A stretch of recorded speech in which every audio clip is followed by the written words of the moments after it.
నీలు శ్రీమతి సుమిత్ర ఆనంద్ గారు మన టీఎస్పీఎస్సీ మాజీ మెంబరు, అట్లాగే మరి ఈరోజు వారు ఇక్కడికి కూడా వచ్చినందుకు వారికి కూడా ధన్యవాదాలు. గౌరవనీయులు పెద్దలు మాజీ జెడ్పీటీసీ మా అన్నగారు రత్నకుమార్ అన్నగారు, అట్లాగే జిల్లా రైతు బంధు సంఘం మాజీ అధ్యక్షులు అన్న అంజిరెడ్డి గారు, అట్లాగే మా మున్సిపల్ మాజీ ఉపాధ్యక్షుడు సోదరుడు మరి ఉద్యమ బిడ్డ జుబేర్ గారు, అట్లాగే గౌరవనీయులు ఎల్లమంచలి శ్రీనివాసరావు గారు పెద్దలు, మీ అందరికీ ఆప్తులు, మా అన్న వెంకటరెడ్డి గారు, అట్లాగే మరి నవీన్ గారు, తర్వాత రవి గారు కోటగిరి నుంచి, రాంబాబు గారు, గౌరవనీయులైన ముగ్గురు కౌన్సిలర్లు కూడా ఇక్కడ ఉన్నారు బాన్స్వాడ్ నుంచి, ఖలీల్ గారు, పర్వేజ్ గారు, మక్బూల్ గారు, మా తమ్ముడు రాజారాం యాదవ్ గారు, వెనకాల కూర్చున్న మా అలీ మస్కతీ గారు, మా ఎంఎన్ శ్రీనివాసరావు గారు, అట్లాగే మరి మేజర్ గ్రామ పంచాయతీల సర్పంచ్లు కూడా ఇక్కడికి వచ్చినారు, సోదరుడు ధర్మతేజ గారు, మా బీర్కూర్ సర్పంచ్ గారు, మాధవరెడ్డి గారు, మరి గౌరవనీయులు సాయిరెడ్డి గారు, ఇంకా నేను ఎవరెవరి పేర్లు చెప్పలేదో వాళ్ళు జర మనసులనే తిట్టుకోండి, బయటికి తిట్టకండి అని కోరుతూ పేరు పేరున అందరికీ కూడా హృదయపూర్వకంగా నమస్కారం. మీ అందరికి కూడా ధన్యవాదాలు. సరిగ్గా 2 అవుతుంది, మీకు కూడా ఆకలి అవుతుంది నాకు తెలుసు. తిన్నారా లేదా? తినలే, మీటింగ్ అయినాకనా? మరి అందుకే ఎక్కువసేపు ఏం మీకు చెప్పేది ఏం లేదు, మీకు అన్ని విషయాలు తెలుసు. ఇక మీ బాన్స్వాడలా గులాబీ జెండా మీరు గతంలో ఎగిరేసినారు, గతంలో అక్కడ ఒక పెద్ద ఆయనని గెలిపించినారు. ఇక ఆయన పేరు మీకు తెలుసు, అన్నీ తెలుసు, నేను చెప్పాల్సిన అవసరం లేదు. సింపుల్గా చెప్పాలంటే గాచారం బాగలేకనే పోచారం వేరే దాయిలో పోయింది, గంత ఏం లేదు. గాచారం బాగలేదు ఆయన. ఎవడన్నా తెలిసి మునిగే పడవ ఎక్కుతాడా అసలు? నాకు అర్థం కాదు. ఆ కాంగ్రెస్ అనేది ఉంటుందా అసలు? ఉండే పార్టీ గన్లో పోయి ఇక నేను మొదలు పుట్టుక కూడా నాది కాంగ్రెస్లో పుట్టినా అని చెప్పి డైలాగులు కొట్టి అందులో పడ్డాడు. పడి ఇవాళ గిలగిలా కొట్టుకునే పరిస్థితి. కుడితిలో పడ్డ ఎలక కదా కొట్టుకున్నట్టు ఇవాళ మింగలేక కక్కలేక ఈ వయస్సులో ఏం కర్మాది నాకు అర్థం కాదు. ఏ పార్టీలో ఉన్నారో కూడా చెప్పుకోలేని పరిస్థితి. నిన్న మొన్నటిదాకా స్పీకర్గా పనిచేసిన పెద్ద మనిషికి ఇలా ఏ పార్టీలు ఉన్నవా అంటే చెప్పలేని పరిస్థితి. ఇంతకంటే అవస్థ అవసరమా ఆ పెద్ద మనిషికి? అందుకే నేను మీకు చెప్పేది ఒకటే, ఎలక్షన్ ఎప్పుడొచ్చినా, ఎలక్షన్ ఏ రోజు వచ్చినా పోచారం శ్రీనివాసరెడ్డి గారిని ఓడగొట్టడమే లక్ష్యంగా మనం పనిచేద్దాం. ఖచ్చితంగా కాంగ్రెస్ను బొందబెట్టాలి. పోచారం శ్రీనివాసరెడ్డి గారు దేవుని మీద ఒట్టేసి ఏదైతే మాట తప్పిండో, తెలంగాణ తిరుమల కేసీఆర్ గారు ఇచ్చిన నిధులతో ఆ రోజు కేసీఆర్ గారు స్వయంగా వచ్చి తెలంగాణ తిరుమలలాగా డెవలప్ చేస్తా అంటే బ్రహ్మాండంగా కోట్లాది రూపాయలు నిధులు ఇచ్చిండు. ఆ రోజు ఏం చెప్పిండు ఆ పెద్ద మనిషి? నీ బొందిలో ప్రాణం ఉన్నంత వరకు మీతోనే ఉంటా అన్నాడు. మరి అలా ఏమైంది? ఏం అవసరం వచ్చింది? దేవుడి మీద ఒక రేవంత్ రెడ్డి ఒట్లు పెట్టి మోసం చేస్తాడు అనుకున్నా, పోచారం గారు కూడా మోసం చేసిండు. రేవంత్ రెడ్డి గారి గురించి మనకు తెలియాల్సి, మీకు తెలుసు ఆయన ఒక చిచోరాగాడు, ముఖ్యమంత్రి కాదు, మన్ను కాదు, ఒక చిచోరా. ఏం మాట్లాడతాడో తెలియదు, ఎప్పుడే ముడతాడో తెలియదు, ఎక్కడేం మాట్లాడాలో తెలియదు. ఒక చిచోరాగాడు మన కర్మ బాగలేకి అలా ఈ రాష్ట్రానికి ముఖ్యమంత్రి అయిండు. ఢిల్లీకి మూటలు పంపుతాడు, నెలకొకసారి పోతాడు, రెన్యువల్ టప్ప వేయించుకుంటాడు, వస్తాడు. ఆయనకి ఇంకేం ఎరకలేదు కదా, ఒకటే ఎరక, పైసలు దోసుకోవాలి, ఇక్కడ తీసుకొని మూటలు కట్టాలి, మరి తీసుకుపోయి ఢిల్లీలో రాహుల్ గాంధీకి పెట్టాలి, దండం పెట్టాలి, టప్ప కొట్టించుకోవాలి, మళ్ళీ రావాలి. ఏం చేసిండు 2.5 ఏళ్ళల్లో? ఒక 4 పనులు చెప్తాడా? చెప్పే ముఖం ఉందా? రెండే వచ్చి ఆయనకు తిట్లు ఓట్లు. తెల్లారలేస్తే మైక్ ఇస్తే కేసీఆర్ని తిడతాడు, లేదంటే దేవుని మీద ఒట్టంటాడు. మొన్న సిగ్గు లేకుండా చెప్తుండు భద్రాచలం రాముడి మీద ఆననట. ఇదివరకు పెట్టిన ఓట్లు సరిపోలేదా? ఇదివరకు పెట్టిన ఓట్లు దేవుళ్ళ మీద పెట్టలే. అప్పుడు రుణమాఫీ చేస్తా, 2 లక్షలు రుణం మాఫీ చేస్తా అని చెప్పి ఆడ దేవుడు ఏ ఊరికి పోతే ఆ ఊరి మీద దేవుని మీద ఒట్టు పెట్టిండు. భద్రాచలం పోతే రాముని మీద ఒట్టు, యాదగిరిగుట్ట పోతే లక్ష్మీనరసింహస్వామి మీద ఒట్టు, అటు మన ఆలంపూర్ పోతే జోగులాంబ మీద ఒట్టు. ఇప్పుడు దేవుళ్ళందరూ తలకాయ పట్టుకున్నారట, వీడెక్కడ దొరికిండ్రా మాకు మాయంబడబడ్డాడని. అంటే మాటలు కోటలు దాటుతున్నాయి కానీ పనులు మాత్రం చేతులు దాటుతలేవు. ఇవాళ చేతులు కూడా దాటుతలేవు, కడప దాటుతలేవు. అంటే వాస్తవం ఏంది అంటే ఈ 2.5 ఏళ్లలో ఏం జరిగింది అంటే, వాస్తవం కేసీఆర్ గారి ప్రభుత్వంలో రైతుకు కడుపుల సల్లగదలకుండా అన్నీ మీరు ఎక్కడున్నోళ్ళకి అక్కడికే వచ్చేది. యూరియా అది ఇది కాదు, ఓ యూరియా మాట్లాడుకుందాం పట్టు. ఎట్లుండే యూరియా కేసీఆర్ ఉన్నప్పుడు? ఆటో అన్నకో ఆటో తమ్ముడికో ఫోన్ కొడితే పొలం కాడికి యూరియా వస్తుంది, కరెక్ట్ అని చెప్పేది కాదా? ఇవాళ ఏంది పరిస్థితి? షాపుల ముంగట మళ్ళీ బాగుందా లైన్లు? యాపులు బాగున్నాయా? షాపులలో ఉన్నాయా యూరియాలు? ఇప్పుడు యాప్ పెట్టినరు, యాప్లో యూరియా ఎట్లా దొరుకుతుంది? షాపులు ఉంటేనే కదా. షాపులనే లేకపోయే, షాపులు ఎక్కడ లైన్లు కనబడతాయేమో అని చెప్పి యాప్ అని డ్రామా లేదు. ఆడ యూరియా లేదు, యూరియా తెచ్చే తెలివి లేదు, రైతు బంద్ చేసే ముఖం లేదు. కరెంట్ చక్కగా వస్తుందా? ఎన్నిసార్లు కట్ అవుతుంది రోజుకు? మళ్ళా మోటార్లు కాలడు షురు అయిందా? అయిందా లేదా? మోటార్లు కాలుతున్నాయా? ఆఖరికి ధాన్యం అమ్ముకుందామంటే సంచులు దొరుకుతున్నాయా? సుతిలన్నీ ఇస్తుండ వాడు, కనీసం సంచులన్నీ ఢిల్లీకి పంపుతుండదు. మనకెరికే బిజీగా ఉన్నాడు, ఢిల్లీకి పంపుట్ల సంచులు దొరకాయి. ఈడ సుతులు కూడా ఇస్తలేడు కనీసం. రైతు బంధు 4 సార్లు ఎగ్గొట్టిండు. యాదికున్నదా లేదా? అది కూడా మర్చిపోయిరా. మరి ఇవన్నీ మర్చిపోయి మళ్ళీ పోచారంని గెలిపిద్దామా? బాన్స్వాడలా కేసీఆర్ను మోసం చేసింది మర్చిపోదాం, రైతుకు వెన్నుపోటు పొడిచింది మర్చిపోదాం, రైతు బంధు 4 సార్లు ఎగ్గొట్టింది మర్చిపోదాం. ఇవన్నీ మర్చిపోయి రేవంత్ రెడ్డిని కాంగ్రెస్ను మళ్ళీ గెలిపించేంత చైతన్యం లేదా మనకు? బాన్స్వాడలా వాళ్ళు ఊహించుకుంటున్నారు. రేవంత్ రెడ్డి ఆయన పార్టీ వాళ్ళు ఏమని, ఆఖరి 6 నెలలకు మళ్ళీ ఏదో కళ్ళబొల్లి కబుర్లు చెప్పి ఏదో కథలు చెప్తే మళ్ళీ ఆగమవుతారు. అమాయకులు తెలంగాణ గ్రామీణ ప్రాంతాల్లో ఉండే రైతులు ఒకసారి మోసం చేసినాం, మళ్ళా మోసం చేస్తాం అని చెప్పి నమ్మకంగా ఉన్నాడు. ఇవాళ 2 లక్షల రుణమాఫీ చేస్తా అన్నాడు. కనీసం 30-40% అయిందా? అది అయిందా కాలేదా?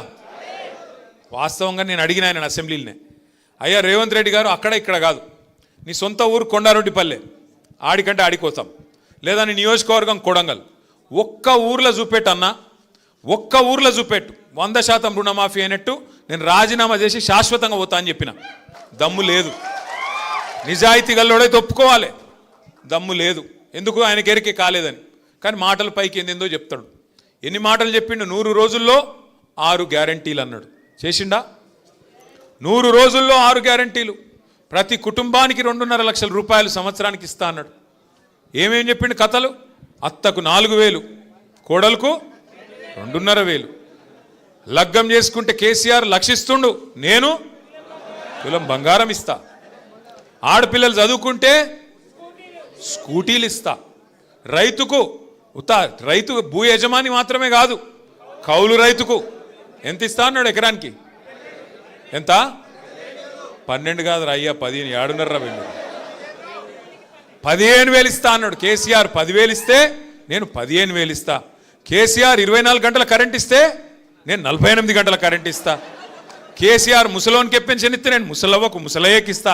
చెప్పిండా లేదా? ఒక్కటన్నా చేసిండా? పడ్డాయా? 2,500 పడ్డాయా మహిళలకు? మీకెందుకు పడతాయి? మహిళలకు పడతాయి. మహిళలను అడుగుతున్నారా? తమ్మి ఆగు. పడ్డాయా ఎవరికన్నా మహిళలకు? రైతుకు పడ్డాయా? 15,000. రైతుకు 15,000 లేదు. ముసలోళ్ళకు 4,000 పెన్షన్ అన్నాడు. పడ్డాయా? అదే కేసీఆర్ సార్ ఉంటే ఇవాళ ఈ పాటికి ముసలోళ్ళందరికీ 4,000 పెన్షన్ రాపోతుండేనా?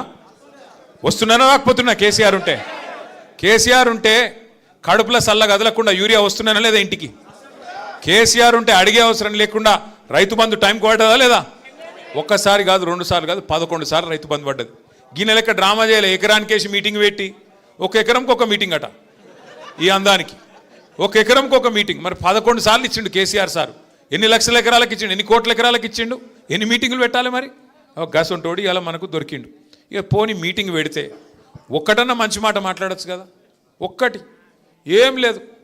అయ్యా కరువు వచ్చింది, ఏం చేయాలా ముఖ్యమంత్రి గారంటే రక్తం జల్లురిగా, రక్తం జల్లితే పంటలు పడతాయట. ఇలా పరిస్థితి ఏంది? రాష్ట్రం అంతా కరువు పరిస్థితున్నది. బాన్స్వాడల వానలు పడ్డాయా? కానీ మీకు ఉపాయం తెలుసా? కేసీఆర్ ఎంత గొప్పగా ఆలోచన చేసిండో. కాళేశ్వరం దగ్గర ఏదైతే నీళ్లు ఇలా కిందికి ఉత్తగా సముద్రంలోకి పోతున్నాయో, ఎక్కడైతే ఇలా కరువు ఉన్నా కూడా కింద నీళ్లు పోతున్నాయి గోదావరిలో, అక్కడ కట్టిండు కేసీఆర్ పంప్ హౌస్. ఆ పంప్ హౌస్ కాడ ఇవాళ రేవంత్ రెడ్డి చేయాల్సిందల్లా బటన్ ఒత్తాలి. అంతే, ఏం పీకేదేం లేదు. నువ్వు పోయి బటన్ ఒత్తాలి. ఒక్క బటన్ ఒత్తితే పంపు చాలు చేస్తే ఇలా మీ నిజాం సాగర్ నిండుతుంది, మీ చెక్ డ్యామ్లు నిండుతాయి, మీ ఎస్ఆర్ఎస్పి ప్రాజెక్టు మొత్తం నింపే మరి మొత్తం ఉపాయం అంతా కేసీఆర్ చేసిపోయిండు. ఇవాళ ఈయనకు ఒక్కటే అడ్డం వస్తున్నది. ఏంటిది? ఈయన చెప్పిన అబద్ధమైన అడ్డం వస్తుంది. ఇన్ని రోజులు ఏమబద్ధం చెప్పిండు? కాళేశ్వరం కూలేశ్వరం అయిపోయింది అన్నాడు.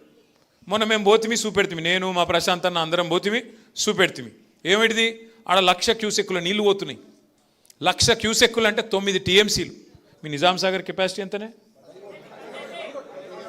17. అంటే 14 సరే 17 అనుకుందాం పట్టు. జరాగు లొల్లి పెట్టక. 17 టీఎంసీలు అంటే 2 రోజులలో మీ నిజాం సాగర్ నింపచ్చు. 2 రోజులలో గన్ని నీళ్ళు పోతున్నాయి కింద. గన్ని నీళ్ళు పోతుంటే ఈ బేకార్గాడు రైతులంటే పట్టి లేదు. ఆయన లొల్లంత ఒకటే ఏది పెట్టి కేసీఆర్ని తిట్టాలి. కానీ ఆయనకు ఒకటి ఉన్నది, ఆయన మనసులో ఒకటి ఉన్నది. ఏమిటిది? ఇప్పుడు నీళ్ళు ఇచ్చిండు అనుకో, మళ్ళీ మీరేమడుగుతారు? యూరియా అడుగుతారు.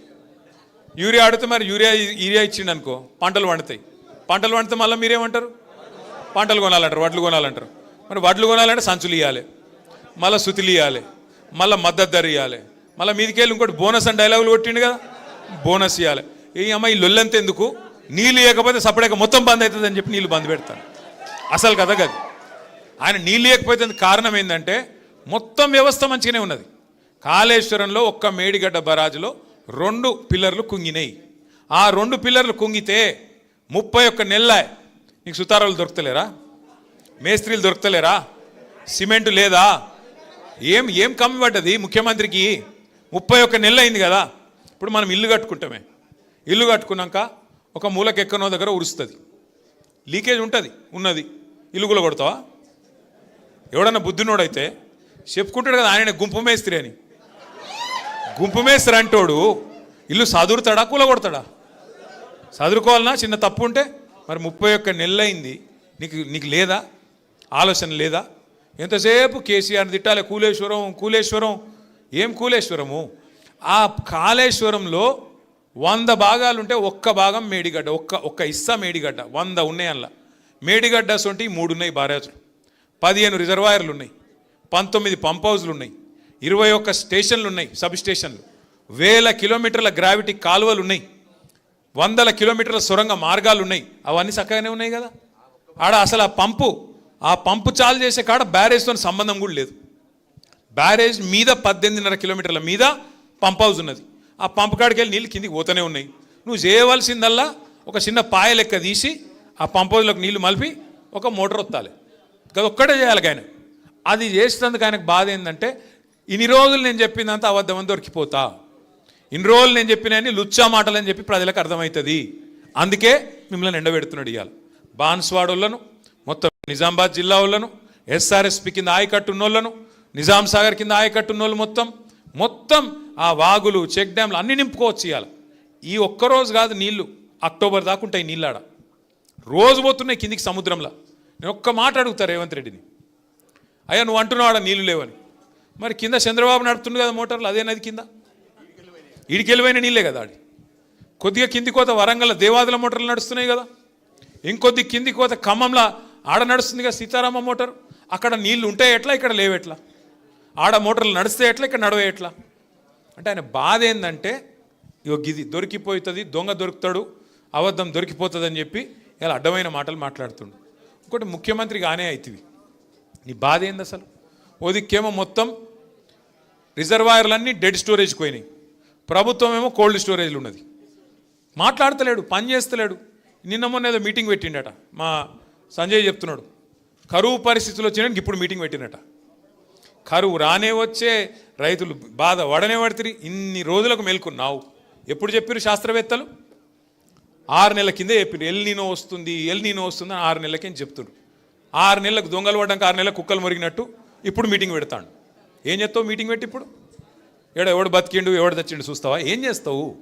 అంటే ఒక ఆలోచన లేదు, ప్రణాళిక లేదు, పద్ధతి లేదు, పాడు లేదు, బూతులు తప్ప ఏ మాత్రం అవగాహన లేని ఒక సన్నాసి ఇలా మనకు ముఖ్యమంత్రిగా ఉండడం అనేది బాధాకరం. ఇలా కేసీఆర్ గారికి కొత్తగా వచ్చే పదవి ఏం లేదు. మళ్ళా గెలిస్తే గదే ముఖ్యమంత్రి పదవి కేసీఆర్కి వస్తుంది. కేసీఆర్ గారికి పదవి గురించి కాదు ఇలా మన ఫికరు. ఇలా మన ఫికర్ ఏంటంటే కష్టపడి తెచ్చుకున్న తెలంగాణ, పోరాటాలతో తెచ్చుకున్న తెలంగాణ. మీ బాన్స్వాడలో కూడా మీరు ఊరు వాడ ఏకం చేసి ఆ రోజు జేఏసీలు కట్టి ఎక్కడోళ్ళు అక్కడ మన టీఆర్ఎస్ వాళ్ళు జెండా ఎగిరేసి బ్రహ్మాండంగా ఆ రోజు కొట్లాడి ఆఖరికి సావుకు తెగించి మన నాయకుడు 11 రోజులు నిరాహార దీక్ష చేసి సావు నోట్లో తలబెట్టి తెచ్చిన తెలంగాణ ఇలా తెరలైతుంది. దాన్ని పాడు చేస్తున్నాడు. గది మన బాధ. గట్లాంటి తెలంగాణని ఇలా బాగా చెడగొడుతుంటే, అట్లాంటి తెలంగాణని ఇలా తెరలు చేస్తుంటే చూడలేక ఉండబట్టలేక మేమందరం పోయినాం కన్నెపల్లి కాడికి. ఆడ నీళ్లు పోతున్నాయి. చూపెట్టిన ముఖ్యమంత్రికి, అయ్యా నీకు అంతగానం కోపం ఉంటే మా మీద కేసులు పెట్టు, ఇంకో 2 ఎక్కువ పెట్టుకో, కానీ రైతులకైతే నిల్లి అన్నం. ఏమంటాడు? రక్తం పోయిర్రి, రక్తం. మా ప్రశాంత్ రెడ్డి అని ఏం చేసిన ఎరికేనా? నీ అమ్మనికి రక్తమే కావాలంటే తీసుకోరబోయిన రక్తం కూడా ఇచ్చిండు. తీసుకుపోయి ఏం చేసిండు? ఆ ఎస్ఆర్ఎస్పీలకు నీళ్లు నింపే ముప్కల్ అని ఒక పంప్ హౌస్ ఉంటుంది. ఆ ముప్కల్ పంప్ హౌస్ దగ్గర వేయండు, రక్తం పట్టుకునే వేయండు. అక్కడ సూపరింటెండెంట్ ఇంజనీర్ ఉన్నాడు. ఇగో మీ ముఖ్యమంత్రి అడుగుతున్న కదా రక్తం, ఇగో తీసుకోరాబాయ్, మాకైతే నీళ్ళు అని చెప్పి ఆ సూపరింటెండెంట్ ఇంజనీర్కి ఇచ్చి వచ్చిండు. మరి ఏం చేయాలి? ఇక ఏం చేయాలి? రక్తం ఇవ్వమంటే రక్తం ఇస్తా అంటిమి, తెలంగాణ కోసం ప్రాణమే ఇస్తా అంటిమి, ఇంకేం చేయాలి? గిసొంటోడు అందుకే పిచ్చోని చేతుల రాయి లెక్క ఇవాళ రాష్ట్రంలో పరిపాలన మారిపోయింది. ఒక్క వర్గం ఈ రాష్ట్రంలో, రైతు కావచ్చు, మహిళలు కావచ్చు, అట్లాగే యువకులు కావచ్చు, ఎవ్వరు కూడా కుషలేరు. యువకులను మోసం చేసిండు. 2 లక్షల ఉద్యోగాలు అన్నాడు. మొదటి సంవత్సరంలో 2 లక్షల ఉద్యోగాలు ఇస్తా అన్నాడు. ఇచ్చిండా? మరి 10,000 ఉద్యోగాలు కూడా ఇవ్వలే. ఎన్ని జూట మాటలు అంటే, నేను అడిగిన రేవంత్ రెడ్డిని, అరే మందికి పుట్టిన బిడ్డలు మా బిడ్డలను ఎన్ని రోజులు చెప్పుకుంటావురా? కేసీఆర్ ఇచ్చిన ఉద్యోగాలు నీ ఉద్యోగాలు ఎట్లా చెప్పుకుంటావు? సిగ్గులేదా నీకు? 70,000 ఉద్యోగాలు ఇచ్చినట్టు నువ్వు రుజువు చేస్తే, 70,000 ఉద్యోగాల నోటిఫికేషన్ నువ్వే ఇచ్చినావు, నువ్వే ఉద్యోగాలు ఇచ్చినావు అని రుజువు చేస్తే నేను రాజీనామా చేస్తా అని చెప్పిన. దానికి కూడా మళ్ళీ ఏదో పిసపిస మాటలు తప్ప ఒకటి సొక్కం మాట లేదు. ఇగో కొత్తగా ఒకటి నేర్చుకున్నాడు ఈ మధ్యన. ఏమైనా రేవంత్ రెడ్డి 100 రోజులనే అన్ని చేస్తా అంటివి, 3 నెలలనే మొత్తం చేస్తా అంటివి కదా, ఏమైనా అంటే కొత్తగా నేర్చుకున్నాడు ఒక కథ. ఏమంటుండే ఇప్పుడు? ఎక్కడన్నా ప్రపంచంలో ఎంత కండలు తిరిగిన పహల్వానైనా 3 నెలలనే పిల్లలు పుట్టిస్తాడా? మాకు తెలియదారా నాయన 3 నెలల పిల్లలు పుట్టరని? మాకు పెళ్ళిళ్ళు కాలే, మాకు పిల్లలు లేరా? మాకు తెలియదా? నేను అడుగుతున్నా కాకపోతే రేవంత్ రెడ్డిని, మా బాన్స్వాడ అన్నదమ్ముల సాక్షిగా, అరే 3 నెలల పిల్లలు పుట్టరు మాకు ఎరికే, మరి 31 నెలల పిల్లలు పుట్టకపోతే నేను ఏమనాలి? ఏమనాలి మరి చెప్పురి మీరు? 3 నెలల పుట్టరు, ఓకే, నో ప్రాబ్లం, 3 నెలలు అయిపోయింది, 31 నెలలు ఒడిసేపాయా, ఏమనాలి మరి? నిన్ను ఏమనాలి? నేను ఆటలేను రాబాయ్, మీరు అన్నారు. ఇగో నేనేమంటున్నా అంటే, ఆయన తిట్టి నోరు ఖరాబ్ చేసుకుని అక్కడ కూడా లేదు. ఛాన్స్ దొరికినప్పుడు కర్రు కాల్సి వాత ఎట్లా పెట్టాలంటే, ఎడబెట్టాలని తెలుసు కదా, గాడ పెట్టాలి. సురుకు ఎట్లా పెట్టాలంటే, మళ్ళీ జీవితంలో కాంగ్రెస్ అంటే మళ్ళీ ఎవడన్నా కాంగ్రెస్ జెండా పట్టుకొని వస్తే కాలి ఏం చేయాలి జరిగింది ఎక్కువ చెప్పాయి వస్తుంది, ఛాన్స్ వస్తుంది. పోచారం శ్రీనివాసరెడ్డిని రాజకీయ భవిష్యత్తును ఆయన దాన్నే బొందబెట్టుకున్నాడు, బండ కట్టుకొని బాయిలో దింకుండి. మీరు ఆగుర్రా పోయి మాట్లాడినీరు బండ కట్టుకొని ఆయనే బాయిలో దుంకిండు. మనం ఏం చేసేది లేదు. ఆయనని ఇవాళ దేవుడు కూడా కాపాడలేడు. తెలంగాణ తిరుమల దేవుడు ఉన్నాడు కదా ఎంకన్న, ఆ ఎంకన్న స్వామి శాపం కూడా ఆయనకు తగులుతుంది. కంపల్సరీ బాన్స్వాడలో గులాబీ జెండా ఎగురుతుంది. మీరందరూ ధైర్యంగా ఉండండి. ఏ కష్టం వచ్చినా ఏ నష్టం వచ్చినా వెంటనే ఉరికొస్తాం. సోదరుడు శ్రీనివాసరావు గారికి ఎంబడ వచ్చిన ప్రతి ఒక్కరికి కూడా పేరు పేరున మళ్ళొక్కసారి స్వాగతం చెబుతూ మీ అందరికీ నమస్కారాలు, పేరు పేరున అందరికీ ధన్యవాదాలు తెలియజేస్తూ జై తెలంగాణ, కేసీఆర్ గారి నాయకత్వం.